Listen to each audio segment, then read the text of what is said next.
السلام عليكم ورحمة الله. تعالوا بينا النهاردة نعمل البوريك التركي من الألف للياء من غير ما نشتري الجلاش من بره. هنعمل كل حاجة بإيدينا.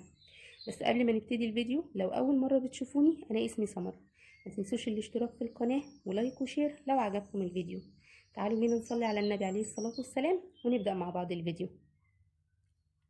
معايا هنا كوبايتين من الحليب الدافي، هنزل عليهم بأربع كوبايات من الدقيق، بس هنزل بكوباية كوباية. دي أول كوباية، تاني كوباية، هقلب كويس قوي وهنزل بتالت كوباية.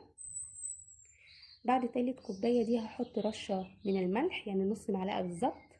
بعد ما قلبت ربع كوباية بقى دي هننزل بيها واحدة واحدة، عشان ممكن ما تستعمليهاش كلها لان الدقيق بيختلف على حسب جودته. يعني ممكن تستعملي 3 كوبايات ونص وتلم معاكي العجينة، وممكن تستعملي الاربعة كده زيي وتلم معاكي العجينة. انا لمت معايا من ربع كوباية. بعد كده هعجنهم لمدة 10 دقايق. وقلت لكم قبل كده ان سبب النجاح اي عجينة ان هي تتعجن كويس.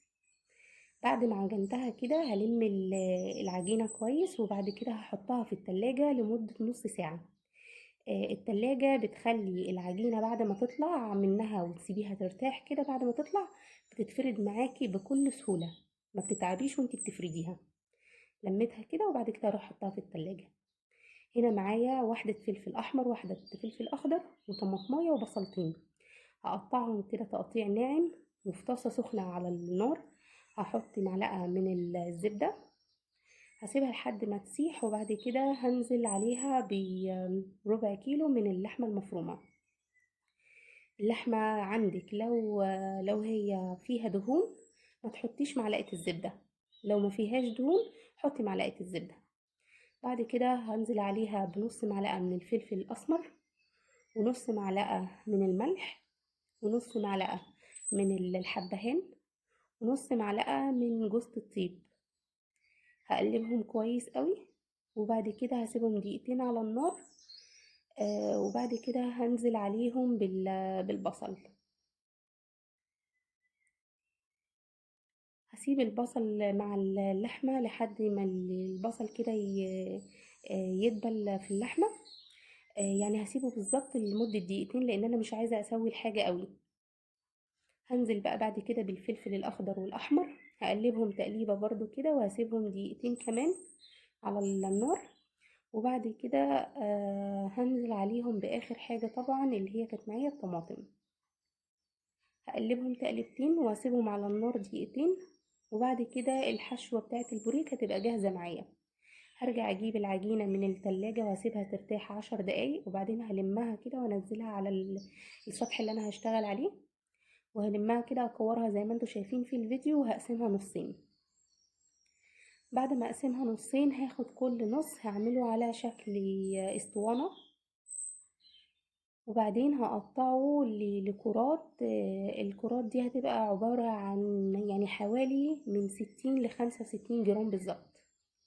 يعني اللي ما عندهاش ميزان ممكن اللي هو يعني توزنها كده بعينيها. لو في واحدة اللي هو أكبر من التانية تحاول تساوي اللي هي الصغيرة بالكبيرة. أنا أخدت من كل واحدة حتة كده عشان أساوي آخر قطعة دي لأن هي كانت صغيرة معايا شوية. هرجع للنص التاني برضو هعمله اسطوانة وهقسمه بالشكل اللي انتوا شايفينه ده وهكوره. وبعد كده هغطيها واسيبها ترتاح 10 دقايق كمان. طبعا انا حطيت على الصينية رشة دقيق زي ما انتوا شايفين كده عشان ما تلزقش. بعد ما خلصت الكرات دي هغطيها، وبعدين اسيبها ترتاح 10 دقايق قبل ما اشتغل عشان تتفرد معايا بكل سهولة. معايا هنا نص كوباية من الدقيق عشان اقدر افرد بيه، والعجينة ما تلزقش في السطح اللي انا هفرد عليه. هفرد بقى العجينة دي على قد ما اقدر. يعني ممكن انتي تكبريها كمان لو تقدري تكبريها عن ما انا عاملاها كده في الفيديو. كبريها هتساعدك كويس قوي لما تحطي الزيت. الخطوة بتاعت الزيت دي لسه جاية، بس خليكم معايا بس في ايه واحنا بنفرد العجينة دلوقتي. بصوا انا فردت العجينة كده اللي هو على قد ما اقدر، وبين كل واحدة وواحدة هحط رشة دقيق عشان ما تلزقش. انا لزقت معايا واضطريت ان انا احط تاني بينهم دقيق. فانا بقولك على الغلطات اللي انا عملتها. هنا هحط اول طبقة ورشيت عليها زيت، وتاني طبقة ورشيت عليها زيت ودهنته، وتالت طبقة هرش عليها برضو الزيت. وبعد كده رابع طبقة دي هحط عليها رشة من الدقيق. يعني الثلاث طبقات حطيت عليهم زيت، انما رابع طبقة دي انا رشيت عليها دقيق من فوق. وشايفين انا قلبتها الناحية التانية عشان خاطر يبقى كل الطبقات اللي انا عاملاها ما يبقاش فيه صغير وكبير، عشان كلها تبقى بسوا واحد.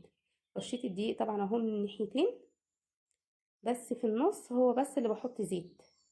بفرد طبعا كده بالنشابة، وهتتفرد معاكي سهل جدا لان هي ارتاحت كويس. والتلاجة زي ما قلتلكوا بتخلي العجينة ترتاح اكتر معاكي في الفرد وتبقى كويسة قوي. جبت الصينية اللي انا هسوي فيها العجين، وقصيت العجين على مقاسها بالظبط. طبعا العجين اللي انا شلته ده اللي هو الزيادة انا هستعمله تاني، بس هستعمله في حاجة تانية. ده كده تاني مرة هعمل معاكم الطريقة عشان خاطر تشوفوها كويس وتقدروا تنفذوها. حطيت اول طبقة وبعدين زيت، وتاني طبقة وبعدين زيت، وتالت طبقة وبعدين زيت. رابع طبقة هرش عليها دقيق. هفرد بالنشابة، بس الجزء ده بقى انا فردته اكتر من التاني، وهوريكم ده لما اجي اسوي. في الجزء الاولاني هيطلع تخينة شوية، بس هي ما اثرتش معايا في حاجة. والجزء ده هتطلع رقيقة خالص. يعني هوريكم الفرق لما انتوا بتفردوا العجينة كويس قوي، بتديكوا نتيجة احسن من لما تفردوها وسط. هقصها بنفس الطريقة كده عشان الصينية دي اللي انا هشتغل عليها. وبعد كده بقى هروح احط الصينية على النار، على نار متوسطة، وهنزل بالعجينة اللي انا عملتها. نص دقيقة بالظبط وبتقلبي العجينة الناحية التانية، ما بتستنيش عليها كتير. انتوا شايفينها اهي، بصوا بتترفع ازاي. بص بقى مورقة وجميلة ازاي. يعني هي بصراحة ادت نتيجة حلوة جدا. كل ده هيطلع معاكي سهل قوي، يعني كل طبقة هتطلع معاكي سهلة جدا. شايفينها عاملة ازاي. دي كانت اول صينية معايا. طبعا شايفينها هي ممكن تكون مش رقيقة قوي، بس انا هوريكم الصينية التانية عاملة ازاي. شايفين هي بتتفتح بكل سهولة ازاي. دي تاني طبقة اللي انا عملتها، يعني تاني عجينة انا عملتها. آه هوريكم بقى وهي بتتفتح رقيقة خالص عن الحطة اللي انا حطيتها الاولانية خالص. يعني بجد طلعت رقيقة جدا، وانا كنت عايزاها اصلا من الاول تطلع كده. ما تستنوش عليها طبعا لما تتلسع كده زي ما هي عملت معايا، عشان اللي هتتلسع معاكوا دي ممكن ما ت... وهي بتتحشي تتقطع منكم. اللي انا طلعته رشيت عليه رشة زبدة، بس هي ما طلعتش معايا في التصوير عشان يفضل زي ما هو طري. ده شكله اللي بعد ما سويته. طلعة جميلة جدا وطرية وبتتلف بسرعة. هلف معاكم كده اول وحدتين. اول واحدة دي انا عملتها كده بالحشوة اللي انا عملتها معاكم، وتاني واحدة هحط فيها جبنة موتزاريلا. لو عايزة تكملي بقية الطبقات بالجبنة اوكي، ما عندكيش جبنة ممكن تقدري تستغني عنها خالص، بس هي بتدي بصراحة طعم كويس قوي. بص بعد كده بقى انا هخلص بقية الصينية. هي عملت معايا بالظبط صينيتين من البوريك. طبعا البوريك ده بجد بيطلع طعمه احلى من الجلاش بكتير. معايا هنا بقى للتشريبة اللي انا هعملها حطيت بيضة على 3/4 كوباية من الحليب، ورشة ملح ورشة فلفل اسمر.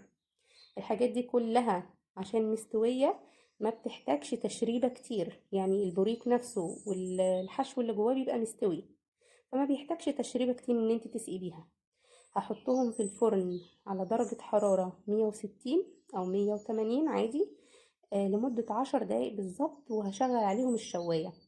رشيت هنا زي ما انتوا شايفين كده جبنة موتزاريلا من فوق عشان تدي شكل. ده بعد ما طلعت من الفرن، شايفين شكلها عامل ازاي. بجد كانت طعم وريحة تجنن. لو عجبكم الفيديو ما تنسوش تدعموني بلايك وشير واشتراك في القناة، وعرفوني رأيكم في كومنت. ولو عايزين وصفة معينة برضو اكتبولي في الكومنت.